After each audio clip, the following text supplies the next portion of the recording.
चलिए आगे बढ़ेंगे। आखिरकार ज्ञानवापी की सच्चाई क्या है? अब इसकी लड़ाई वाराणसी कोर्ट से लेकर के सुप्रीम कोर्ट तक तेज हो गई है। गुरुवार को दोनों ही अदालतों में अगली सुनवाई होने की उम्मीद है। सर्वे को लेकर कमिश्नर पर कार्रवाई। उसके द्वारा बराबर मीडिया में सूचनाएं लीक की जा रही थी और जो न्यायिक मर्यादा के सर्वथा प्रतिकूल है। वाराणसी से दिल्ली तक जारी लड़ाई। जहां शिवलिंग पाया गया है उस एरिया को प्रोटेक्ट करने के लिए, उसको सील करने के लिए माननीय सर्वोच्च न्यायालय ने भी आज डीएम को आदेशित किया है। शांति से निकले हल, इसी में है भलाई। कोई भी विषय कोर्ट के सामने आए और कोर्ट का कोई आदेश हो, उसका पालन तो होना ही चाहिए। सामने आएगी ज्ञानवापी की सच्चाई। Petitioner goes to the court and से बाबा मिल गए और आप मुस्लिम साइड को सुनने भी नहीं देते, आप नोटिस भी नहीं देते और आप ऑर्डर्स पास कर रहे थे, एक्स पार्टी ऑर्डर पास कर रहे थे आप। अभी 7वें आसमान पर है ज्ञानवापी विवाद। मामले को लेकर एक तरफ वाराणसी की जिला अदालत में सुनवाई जारी है, वहीं दूसरी तरफ मंगलवार को इस मामले पर सुप्रीम कोर्ट में भी सुनवाई हुई, जहां कोर्ट ने 3 अहम फैसले सुनाए। मसलन फैसला नंबर 1, शिवलिंग की सुरक्षा करें। फैसला नंबर 2, नमाजियों पर रोक लगाना उचित नहीं। फैसला नंबर 3, सर्वे की कार्यवाही पर रोक लगाने की अर्जी खारिज। सुनिए सुप्रीम कोर्ट में सुनवाई के दौरान क्या कहा जस्टिस चंद्रचूड़ ने। अगर शिवलिंग मिला है तो हमें संतुलन बनाना होगा। हम डीएम को निर्देश देंगे कि वो उस स्थान की सुरक्षा करें, लेकिन मुस्लिमों को नमाज से न रोका जाए। सुप्रीम कोर्ट ने इस पूरे मामले में अहम आदेश जारी करते हुए निचली उस आदेश पर रोक लगा दिया, जिसमें यह कहा गया था कि मस्जिद परिसर में सिर्फ 20 लोग ही नमाज पढ़ेंगे। सुप्रीम कोर्ट ने फिलहाल निचली अदालत के इस आदेश पर रोक लगाते हुए यह कहा कि फिलहाल यहां पर जो भी नमाज अदा करना चाहता है वो करे। सुप्रीम कोर्ट से इतर वाराणसी के कोर्ट में भी ज्ञानवापी विवाद को लेकर सुनवाई हुई। दरअसल कोर्ट के पहले आदेश के मुताबिक 17 मई 2022 यानी मंगलवार को ज्ञानवापी में हुई सर्वे की रिपोर्ट पेश की जानी थी, लेकिन कोर्ट कमिश्नर की तरफ से 2 दिन का वक्त मांगा गया, जिस पर कोर्ट ने सुनवाई के दौरान कई अहम फैसले लिए। मसलन फैसला नंबर 1, सर्वे रिपोर्ट जमा कराने के लिए दिया गया 2 दिन का वक्त। फैसला नंबर 2, हटाए गए कोर्ट कमिश्नर अजय मिश्रा। दावा किया जा रहा है कि अजय मिश्रा के सहयोगी आरपी सिंह मीडिया में जानकारी लीक कर रहे थे। इसके अलावा मुस्लिम पक्ष ने भी अजय मिश्रा को हटाए जाने की मांग की थी।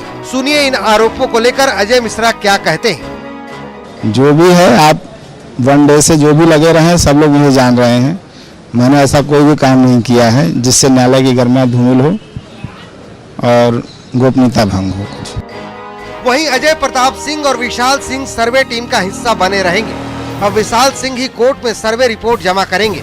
सर्वे रिपोर्ट के बाद ही वाराणसी कोर्ट कोई फैसला लेगा, जिसके बाद सुप्रीम कोर्ट में इस मामले पर आगे की सुनवाई तय होगी। Bureau report, news 18 network. तो वहीं कोचिंग सिटी कोटा का सबसे बड़ा अस्पताल फिर से सुर्खियों में है, और वो भी इस बार एक चूहे की वजह से। यह तथ्य आपको हैरान कर सकता है। एमबीएस अस्पताल के आईसीयू में चूहा पहुंचकर एक पैरालाइज्ड महिला मरीज की आंख को तर करके चला जाता है, लेकिन प्रबंधन को खबर तक नहीं होती। अब कोराम के बाद मामले की लीपापोती की कोशिशें लगातार जारी है, लेकिन न्यूज़ 18 पर देखिए कोटा के बीमार सरकारी अस्पताल का सही हाल।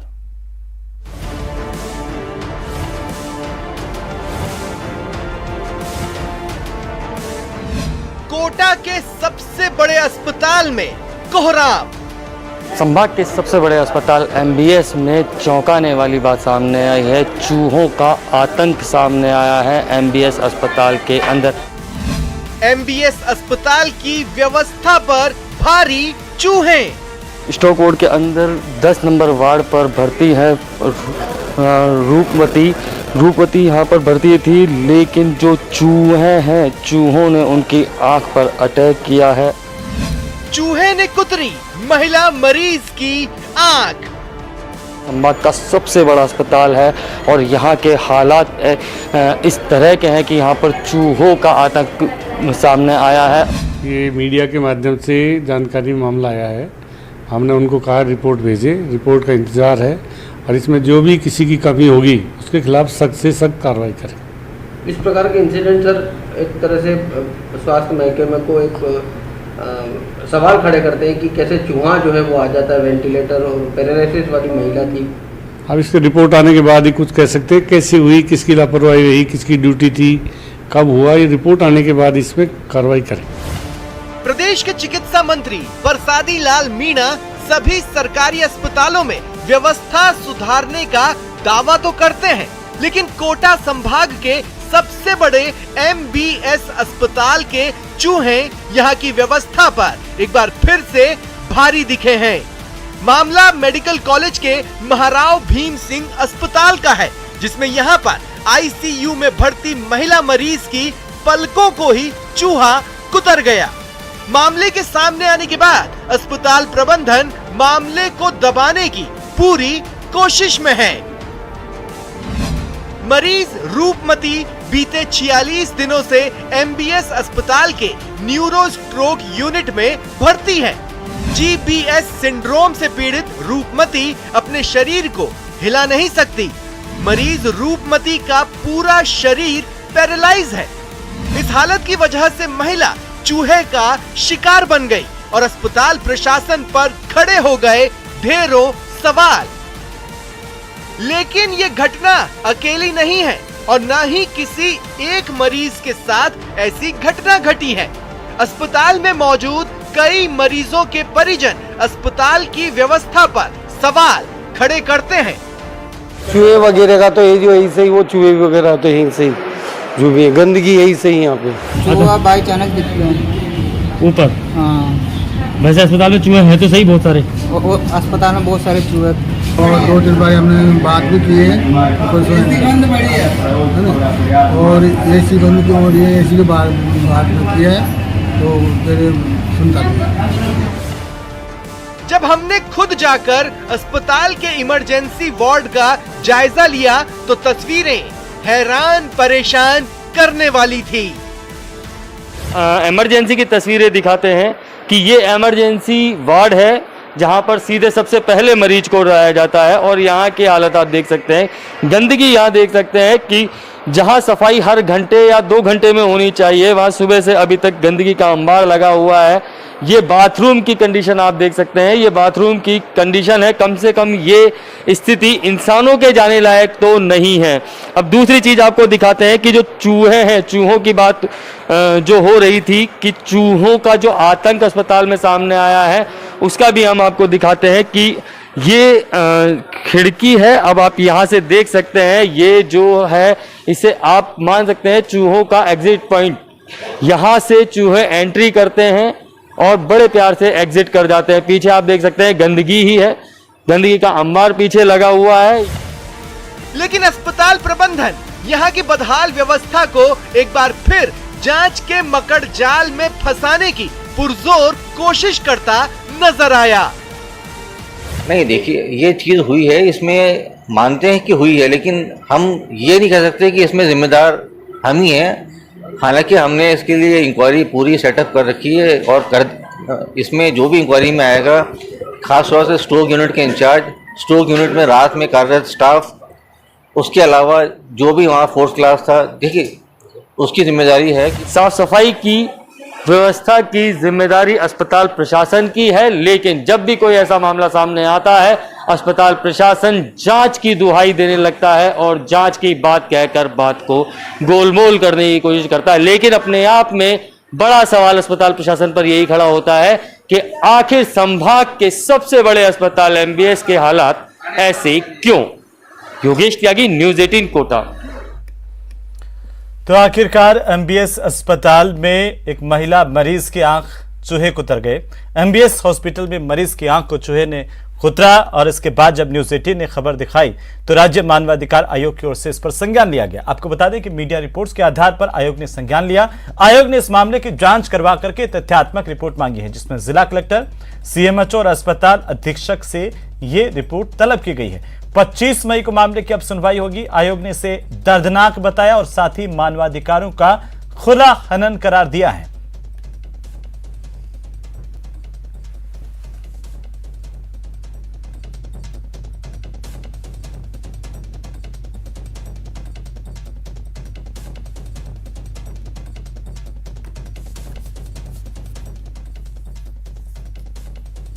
और इसी बीच इस वक्त की सबसे बड़ी खबर में आपको बता दें, न्यूज 18 राजस्थान पर सबसे पहले सबसे तेज जयपाल हत्याकांड को लेकर के बड़ी जानकारी। हनुमान बेनीवाल का जयपुर कूच अब टल गया है।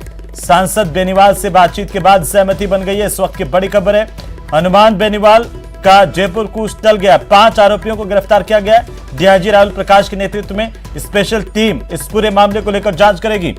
नावा से हनुमान बेनीवाल अपने समर्थकों के साथ जयपुर कूच कर रहे थे। महिला से आगे आ गए थे और महिला के आगे उन्हें रोक दिया गया था। और अभी जो बड़ी अपडेट है उसके साथ सहयोगी विष्णु मौजूद है। विष्णु, क्या अपडेट है अभी?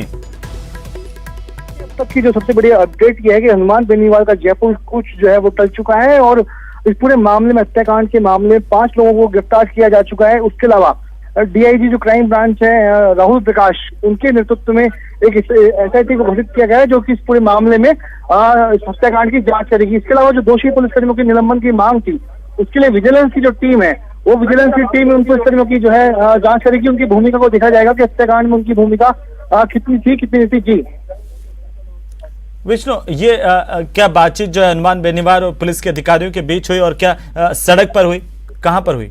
देखिए हनुमान बेनीवाल के समर्थकों के साथ जयपुर कूच की घटना के बाद Jaipur police commissioner Anand Shrivastava, additional police commissioner Ajay Pal Lama और जयपुर ग्रामीण एसपी मनीष अग्रवाल के अलावा काफी भारी संख्या में अधिकारी जो थे यहाँ पर पहुंचे। उसके बाद यहाँ बातचीत का दौर शुरू हुआ और बातचीत का दौर शुरू होने के बाद करीब घंटे भर की बातचीत हुई और उसके बाद एक ये सहमति बनी है। हनुमान बेनीवाल के डीजीपी एमएल लाठर से बातचीत करवाई गई। उसके बाद उनको आश्वासन दिया गया कि इस पूरे मामले में, हत्याकांड में 5 लोगों को गिरफ्तार कर लिया गया है। और उसके बाद एक बात पर सहमति और बनी कि डीआईजी जो क्राइम ब्रांच है राहुल प्रकाश, उनके नेतृत्व में एक स्पेशल टीम गठित की जाएगी और वही टीम इस पूरे हत्याकांड की जांच करेगी। वहीं अभी जो सीबीआई जांच की जो हनुमान बेनीवाल मांग कर रहे थे, वो मांग फिलहाल जो है टल गई है और अब जो जयपुर कूच जो है उनका है वो टल गया है। बिल्कुल। तो ये अपने जी बिल्कुल, बहुत शुक्रिया तमाम जानकारी के लिए विष्णु। लगातार अपडेट हम लेते रहेंगे और फिलहाल बड़ी अपडेट ये है कि हनुमान बेनीवाल का जयपुर कूच अब टल गया है। एक एसआईटी का गठन किया गया है और एसआईटी पूरे मामले को लेकर के जांच करेगी। 5 लोगों की गिरफ्तारी। हालांकि हनुमान बेनीवाल कह रहे थे कि जब तक सीबीआई की जांच नहीं होगी और जब तक महेंद्र चौधरी की गिरफ्तारी नहीं हो जाती, वे पीछे हटने वाले नहीं हैं। और फिलहाल इस बुलेटिन में इतना ही और चलते चलते एक नजर डालते हैं क्रिप्टो की समझ पर।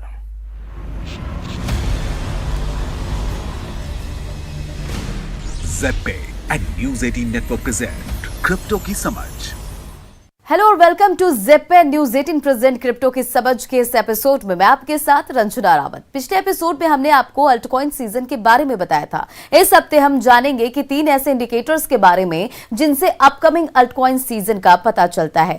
क्योंकि क्रिप्टो करेंसी वोलेटाइल नेचर के होते हैं, इसलिए कोई परफेक्ट इंडिकेटर तो नहीं है जो अपकमिंग अल्टकॉइन सीजन का संकेत दे सके, लेकिन कुछ इंडिकेटर्स हैं जो आने वाले अल्टकॉइन सीजन के कुछ संकेत दे सकते हैं। जब बिटकॉइन बुलिश हो जाए तो नए इन्वेस्टर्स ज्यादा प्राइस की वजह से उसे अफोर्ड नहीं कर पाते हैं और ऐसे में उनका रुझान अल्टकॉइन की तरफ बढ़ता है। बिटकॉइन के अलावा भी लार्ज मार्केट कैप वाले पॉपुलर क्रिप्टो करेंसी हैं जो बीएनबी और एथर यानी कि ईटीएच जैसे अल्टकॉइन के प्राइस बढ़ते हैं तो इसका फायदा दूसरे अल्टकॉइंस को भी मिलता है। ये वैसे ही है जैसे इन्वेस्टर्स बिटकॉइन से अपना फंड किसी दूसरे पोटेंशियल प्रॉफिटेबल अल्टकॉइन इन्वेस्टमेंट्स में मूव करें। ब्लॉकचेन ट्रेंड्स एक स्ट्रॉन्ग फैक्टर है जो किसी खास अल्टकॉइन की परफॉर्मेंस को इफेक्ट करते हैं। जैसे 2020 में डेफी ट्रेंड में था जिसकी वजह से डेफी अल्टकॉइन ने अच्छा परफॉर्म किया। मेटावर्स ट्रेंड की वजह से भी अल्टकॉइन को फायदा हुआ क्योंकि मेटावर्स को एक्सेस करने के लिए अल्टकॉइन जरूरी है। इन तमाम इंडिकेटर्स के बावजूद ये कह पाना मुश्किल है कि अल्टकॉइन खरीदने का सही समय क्या है। ऐसे में इसलिए क्योंकि क्रिप्टो मार्केट बहुत वोलेटाइल है। ऐसे में निवेश करने से पहले डू योर ऑन रिसर्च, समझे कि अल्टकॉइन सीजन कब से शुरू हो रहा है और ज़ेप्पे से अल्टकॉइन खरीदे। आज के लिए बस इतना ही। Take care.